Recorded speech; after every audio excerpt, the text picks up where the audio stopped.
While back, Jim is kind of the king of finding the skate parks that we never go to. And Pennsylvania is always littered with skate parks all over the place, but generally they're not as advertised. If you're not really looking up towns or searching like kind of like your own way for a park, you would not really know there was a new one open unless it was from word of mouth or pure luck. 6 or 7 months ago, we found out about this skate park.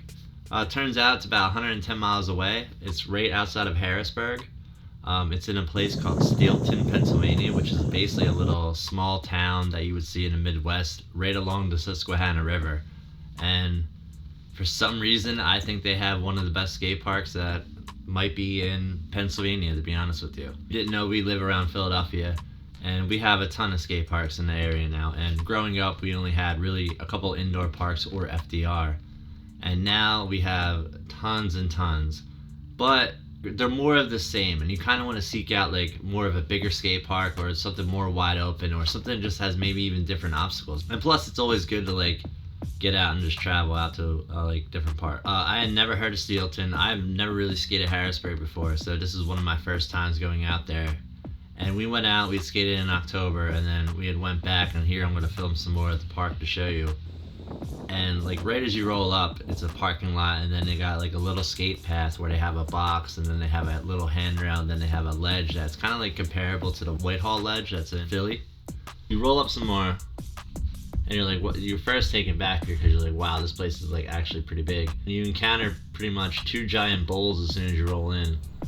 You walk up these stairs, and it just enters this what they call phase 2, I guess, because they build it in 2 separate phases, but they basically like a bowl you would see in Arizona, where it has high extensions and it has a spine ramp in the middle of it, so you can kind of like go bowl and then transfer into the other bowl that's leading into the street. And so it's just like a different setup than what we're used to having. Like we have bowls in our area, but it's either FDR or like that Lansdale bowl or Quakertown, which people love Quakertown, but I'm not really too big of a fan. But outside of the bowls, you go directly straight forward from like entering the park or from where the bowl was, and it enters the little street area, and there's like a bunch of different inclines where you definitely fall around on if you're not like really careful. But it has a unique little,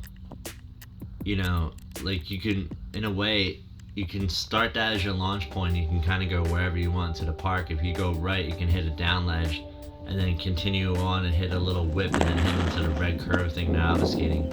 Or you can go that same direction, hit the ledge, curve right, going to like a street bowl corner with quarter pipes that are like pretty decent, but also like it was a little wet the second time we were there, but they were dope quarter pipes, so you can go around in a circle that leads you right back into the street part which you just came from, so you can continue your line if you wanted to. I'm just going to show like a bunch of the obstacles that are there. In this one area, we got the little hip quarter pipe, and then it leads into a long box, which is a long angular box, which perfect for rollerblading. But the only thing I didn't like about it was it kind of had like a drop off into a hill, so if you were like way too committed on something, which is like, at this age, you shouldn't be falling backwards 6 feet into a hill, so it shouldn't really be a problem. But that was one of the things I didn't like about it. The little handrail is a little wobbly when you jump onto that, but that can be fixed with a quick cement. There was a ledge we actually didn't skate that's with the triangle rail that looked really fun. It was kind of like a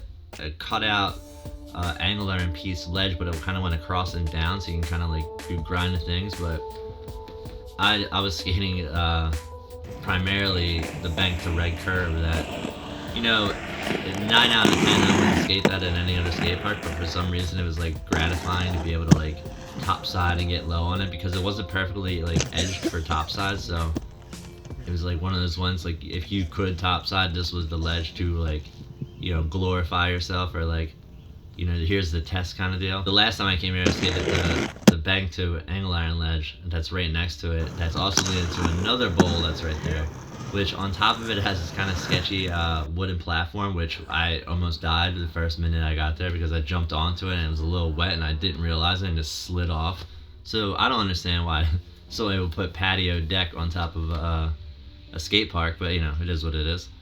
I just think it's a good, unique setup, and I'm shocked that I haven't heard about it. I think it's been there for like 10 years now, and I guess it's just the old saying, like maybe we need some skate park directories or something, because like I think about it with reviews. Like I looked this place up, I didn't really see anything online about it. Then there's a little bowl area where it's like a micro bowl, but you can like launch out of the banks to a wall ride that led you into the other part of the park, and that was just like really fun to just go blast airs off of and like go really fast and but it was like kind of a loud metal sound, so you kind of every time you hit it made like a bang.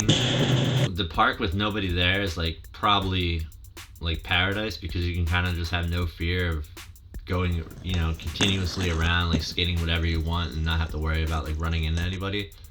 After like a couple hours, because we got there at like 7 in the morning, so by like 10-11 in the morning there was like a lot of people there, and it kind of got a little too crowded where you had to wait a little bit, or like people were just going like a bum rush, like non-stop toga line kind of deal. So it gets a little hectic after a certain time, but I feel like that's with any parks.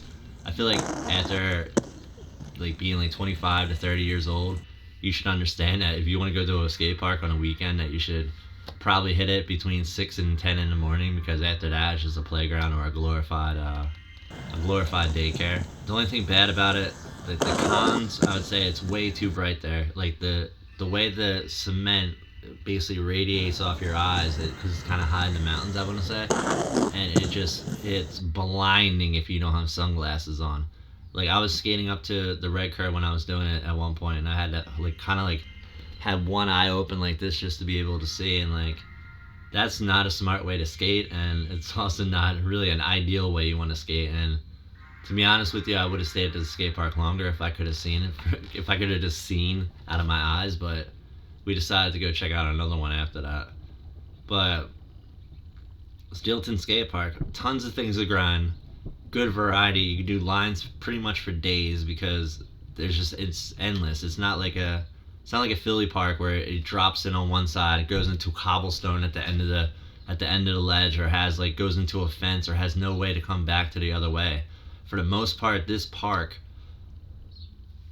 other than if you hit the red curb like into the grass, it has a place to where you can pretty much turn around and keep going. Like it's like seamless, and there's really nothing in Philly like that. And FDR is a big thing, but it's like if you gotta really want to skate and get like concussions to skate that place. But 108 miles from Philly, probably even closer from wherever you're coming from. But if you want a skate park that's, I guess it's one of those old school builds, but it has like it's a really fun feel. 100% worth the trip, because there's not many out here like it, and to find one that open, that good, and still in pretty good shape in terms of like all the obstacles, and do it. And you'll enjoy a nice little weird gas station at the bottom when you guys gotta leave. But Steelton Skatepark, let's give it a 7 out of 10 on the scale. 7's very good. There's not many good skate parks left over, but that's one of the fun ones. I'll take that over Quakertown any day.